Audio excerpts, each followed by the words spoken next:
Jag heter Sandra Gustafsson och rider fälttävlan. Det har jag gjort i 16 år på elitnivå. Där har jag bland annat tagit SM-guld och ridit 3 Europamästerskap. Till vardags så jobbar jag med att träna och utbilda elever och hästar inom ridsportens 3 grenar dressyr, hoppning och terräng. I dagens avsnitt vill jag visa hur jag börjar jobba med mina unghästar.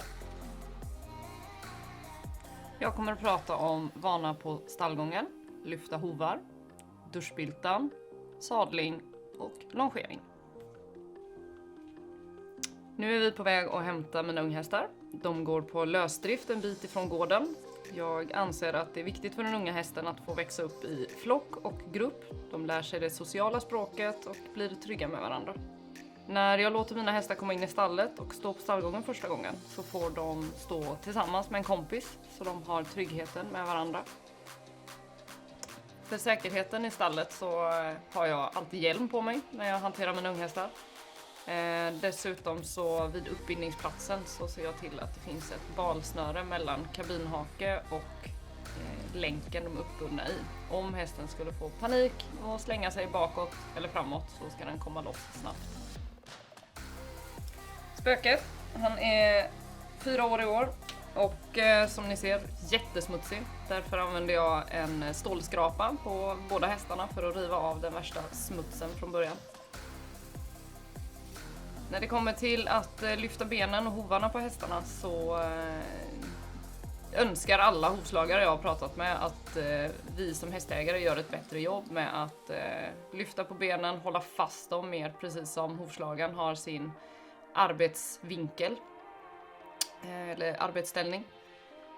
Har du en häst som är svår att lyfta bakbenen på för att den sparkar, som spöket här till exempel, han har alltid haft en tendens att vilja sparka med bakbenen. Då använder jag mig av ett grimskaft som jag för runt bakbenet och låter det glida ner så jag på säkert avstånd kan lyfta hans bakben innan jag går fram och tar över det med händerna.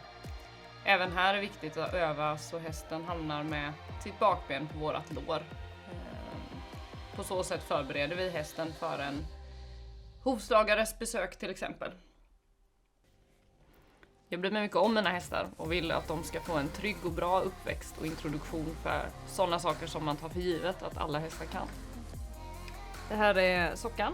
Han är 3 år, en hingst, en väldigt känslig häst som jag försöker att introducera alla nya saker på ett lugnt och metodiskt sätt. Här har han sitt första besök i våran duschspilta, en spolplats där jag vill introducera slangen och vattnet för honom. Hästar är ju flykt- och flockdjur, vilket gör att slangen kan lätt misstolkas som en fara eller ett hot, som en orm till exempel. Jag har i det här fallet valt att ha kvar grimskaftet på honom för att lätt kunna parera hans ängslighet när han steppar runt på stallgången och försöker att fly. Då sparar jag också min kameraman här så att han blir översprungen. Jag kommer stå kvar här och spola honom på frambenet tills dess att han har lugnat sig. Vänta ut honom helt enkelt och bara lugnt och metodiskt fortsätta med det jag har tänkt göra.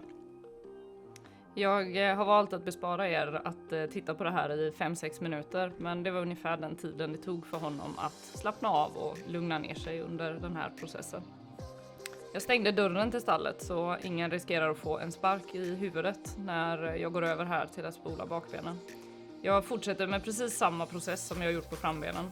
Väntar ut honom, håller slangen på avstånd och låter vattnet rinna på bakbenet. Jag ömsom klappar honom som jag korrigerar honom i grimskaftet för att han ska lita på mig och hålla fokus kvar på mig. Jag har besparat er en 5-6 minuter av den här processen. Det är den tiden det har tagit att få honom lugn och avspänd och lita på mig. Jag går över till andra sidan och upprepar processen så jag har jobbat honom från både höger och vänster sida. Ängsligheten tar ju vid igen men han lugnar sig snabbt och litar på mig och är med på arbetet. Det bästa för honom är att bli spolad 4-5-6 gånger innan hans första tävling så inte det blir ett stressmoment. Nu har han lugnat ner sig och då får han självklart lite godis också. Nu går jag över till sprayflaskan. Jag vill simulera både ljudet och känslan av en flugspray.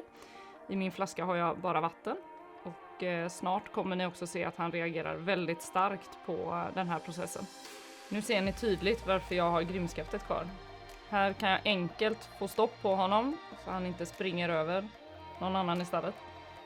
Jag fortsätter min process så jag gör inget avkall på att länken har försvunnit. Utan jag jobbar vidare med sprayflaskan, klappar lite och fortsätter spraya honom. Han reagerade absolut väldigt starkt, men även den här processen tog bara 3-4 minuter ungefär innan han hade lugnat ner sig. Och sen upprepar jag såklart processen på andra sidan. Jag gör inte alla de här grejerna på en och samma dag med mina unghästar. De blir ju psykiskt trötta före de blir fysiskt trötta. Så det blir för mycket information om man ska göra allt på en och samma dag. Nu är det dags för sadling och innan jag lägger på själva sadeln så tränar jag sockan här på att ha någonting över ryggen. I det här fallet ett schabrak som jag lyfter på av några gånger från båda sidor. Sen är det dags för själva sadeln. Jag har valt en gammal sadel som jag inte är rädd om ifall jag skulle tappa den eller han skulle skaka av sig den innan jag hinner sätta fast den. Sadeljorden är en tryckutjämnande jord så det ska ge gott om plats för honom att andas och röra sig här när det är andra gången på honom han har sadel på sig. Han får gärna röra sig fram och tillbaka på stallgången. Då tycker jag att det är ett bra tecken på att han inte står och spänner sig. En häst eller unghäst framförallt kan kanske få sadeltvång innan man har lärt känna den tillräckligt och då är det bättre att den får sadeln på sig under rörelse.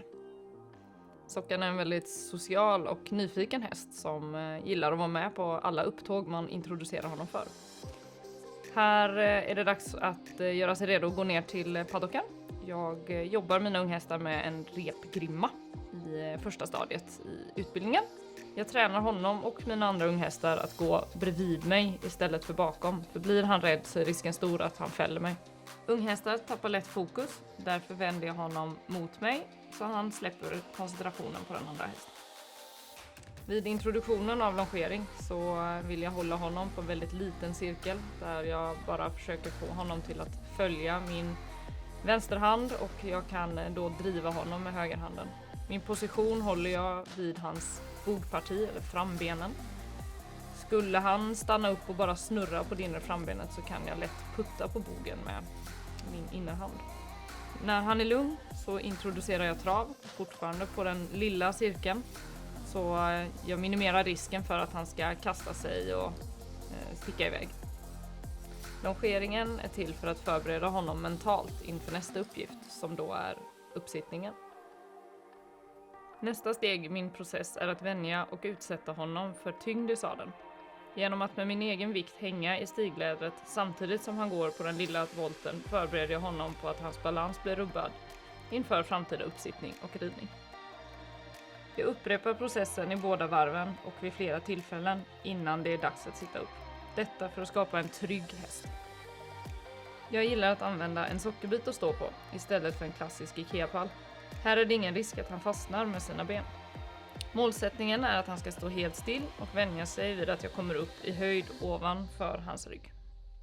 Det tar ett tag för honom att stå still, så jag anpassar mig efter hans rörelsemönster och flyttar den här sockerbiten efter honom. Jag låter den skrapa i marken så han vänjer sig vid annorlunda ljud.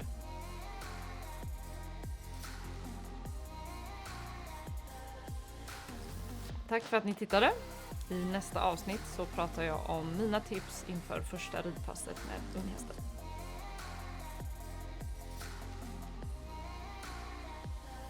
Skriv gärna en kommentar om vad du tyckte om det här avsnittet.